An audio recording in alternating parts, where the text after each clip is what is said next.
Children, and welcome back to the digital classroom of Vikram Juneja.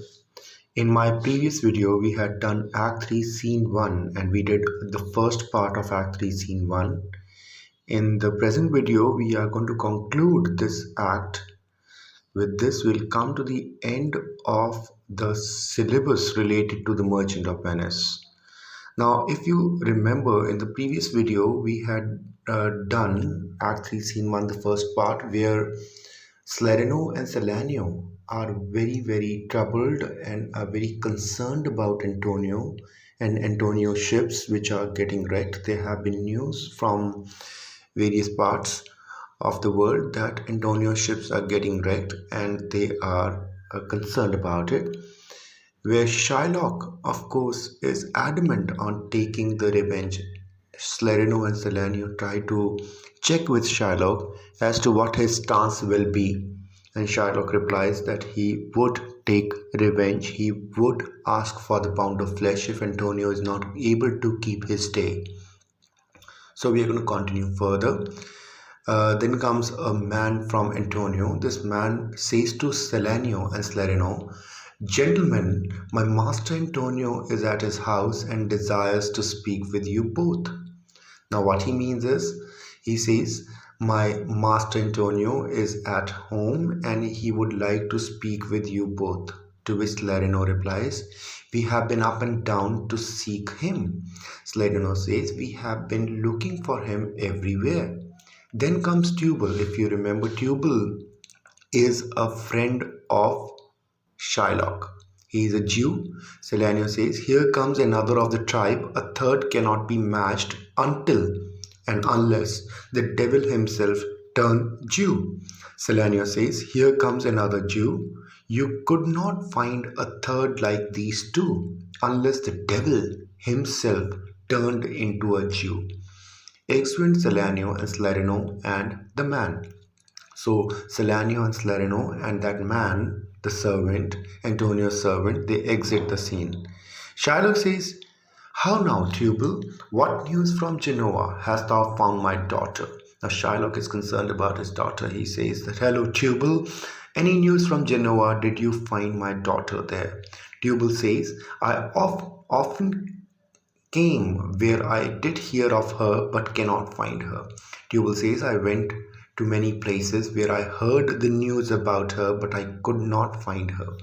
Shylock says, "Why there, a diamond gone cost me 2,000 ducats in Frankfurt. The curse never fell upon our nation till now. I never felt it till now.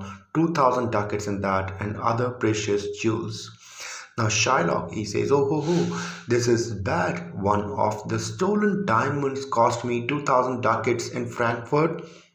He says, "I never felt the curse of the Jews until now. I never felt it until now. 2,000 ducats in that diamond and other precious jewels which are gone, which have been taken away by my daughter. I would my daughter were dead at my foot and the jewels in her ear. Would she were hearsed at my foot and the ducats in her coffin. No news of them. Why so? And I know not what's spent in the search. Why thou, loss upon loss, the thief gone with so much, and so much to find the thief, and no satisfaction, no revenge, nor no ill luck stirring, but the lights, what lights on my shoulders, no sighs but of my breathing, no tears but of my shedding."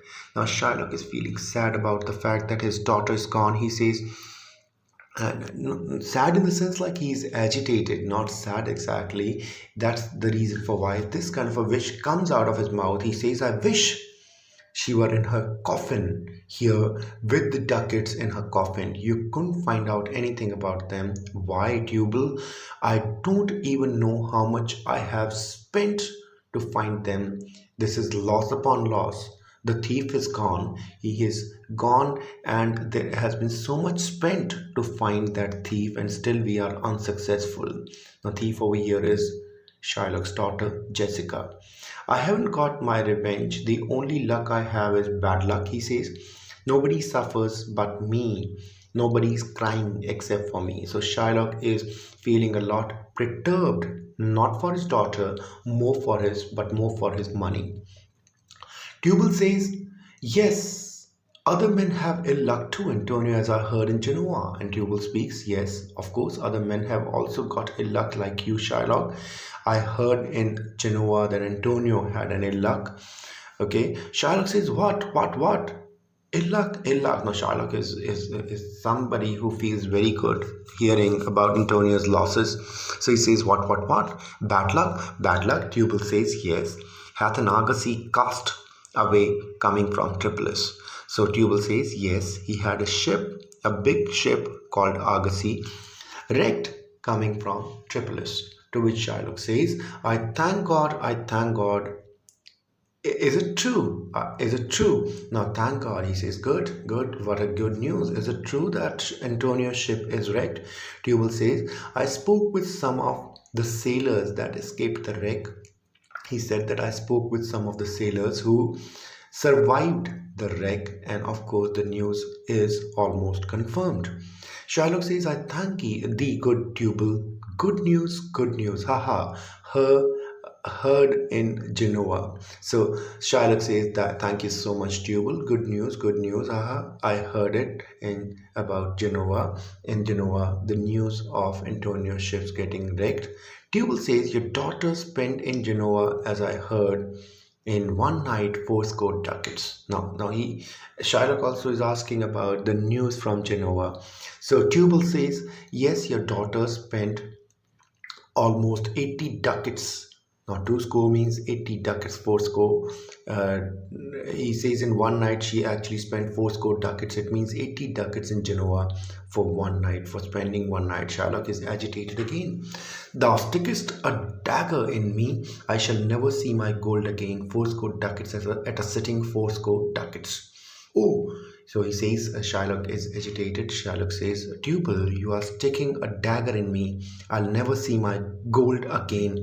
80 ducats in one night. 80 ducats, that's too much of an amount. Tubal says, there came divers of Antonio's creditors in my company to Venice that swear he cannot choose but break. So Tubal is switching from one news to the other news. Now, how he comes up with what is called the good news for Shylock. He says, I came to Venice with a number of Antonio's creditors who say he won't be able to avoid going bankrupt. Shylock feels good again. I'm very glad at it. I'll plague him. I will torture him. I'm glad of it. Shylock takes satisfaction and contentment in the fact that he is going to have him by the hip. So he says, I'm very glad about it. I will torture this man. I will not spare him. I'm very glad that I have Antonio caught by the hip. Tubal says, one of them showed me a ring that he had of your daughter for a monkey. Now Tubal again switches and he gives the news of Jessica. He says, one creditor showed me a ring he got from your daughter in exchange for a monkey. Now Shylock feels sad again. Out upon her. Thou torchest me, Tubal. It was my turquoise. I had it of late when I was a bachelor. I would not have given it for a wilderness of monkeys. So he says, damn her, Tubal. You are torturing me, Tubal. Tubal, that was my turquoise ring. Lay, my wife gave it to me before we were married. I wouldn't have given it away for a whole jungle of monkeys, and Jessica gave it for in exchange of the monkeys. That's very, very sad. Now Tubal switches again to the other news. He says, but Antonio is certainly undone. He says, but Antonio is certainly ruined. Shylock says, nay, that's true. That's very true. Go Tubal, fee me an officer. Bespeak him a fortnight before. I will have the heart of him if he forfeit for. Were he out of Venice, I can make what merchandise I will. Go, Tubal, and meet me at the synagogue. Go, good Tubal, at our synagogue, Tubal. So Shylock says, yeah, that's very, very true. That's true that Antonio is ruined now, and I'm going to make the most of it. Tubal, go find me a police officer to arrest Antonio. Get him ready 2 weeks ahead of time. I will take Antonio's heart if he cannot pay. With him out of Venice, I'll be able to make as much profit in my business as I want to. Okay, when I lend money, go Tubal, meet me at the synagogue. Synagogue is the religious place of the Jews, and after this, both of them exit the scene. Now, children, this was with regard to Act 3, Scene 1. If you can actually make out, Shylock is taking the both the newses, of course, one in a positive stride, the other one in the negative stride. He says that it's good that Antonio is ruined and he has got a chance of taking a revenge against his traditional rival. And on the other hand, he is getting the news that his daughter is spending so much in Genoa and she cannot be found, and he is feeling perturbed about his money being lost. Okay, so this is the end of Act 3, Scene 1, and thus the end of The Merchant of Venice as far as Class 9 is concerned. We are going to continue with the short stories and the poems in our next classes now. Okay, to begin with, we'll start with the next short story in line. I'm going to attach a worksheet with 3 questions based on Act 3, Scene 1, the concluding part. I will expect you to attempt this worksheet in your fair literature and English notebooks. Okay, right. Till then, goodbye. Have a great day. God bless you all. Stay safe.